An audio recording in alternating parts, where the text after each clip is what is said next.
सीबीएसईकडून 12वीचा निकाल जाहीर। 12वीमध्ये 87.98% विद्यार्थी उत्तीर्ण। मुलींचं उत्तीर्ण होण्याचं प्रमाण मुलांपेक्षा 6.40% जास्त। यावेळी 91%हून अधिक मुली उत्तीर्ण। उत्तर पश्चिम लोकसभा मतदारसंघाचे उमेदवार रवींद्र वायकर यांनी घेतली राज ठाकरे यांची भेट। भेटीमध्ये केलेल्या कामाचा आढावा त्यांनी राज ठाकरे यांच्यासमोर मांडल्याची माहिती। मात्र ही सदिच्छा भेट असल्याचं रवींद्र वायकरांकडून स्पष्ट। उद्धव ठाकरे आज डोंबिवली कल्याणमध्ये सभा घेणार। उमेदवार वैशाली दरेकर यांच्या प्रचारासाठी सभेचं आयोजन। धुळे शहरात उमेदवार सुभाष भामरे यांच्या प्रचाराकरता अमित शहांची सभा।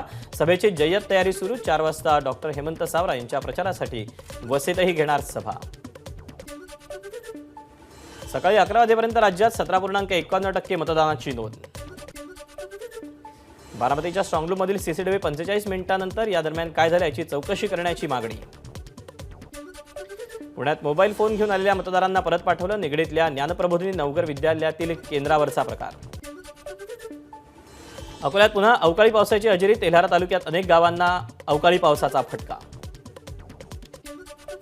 2 दिवसांच्या विश्रांतीनंतर भंडाऱ्यात अवकाळी पाऊस। 15 मे पर्यंत अवकाळी पावसाचा हवामान विभागाचा अंदाज। भिवंडी तालुक्यात माणकोली इथे इंडियन कॉर्पोरेशन कंपाऊंड परिसरात केमिकल गोदामाला आग। एबीपी माझा, उघडा डोळे बघा नीट।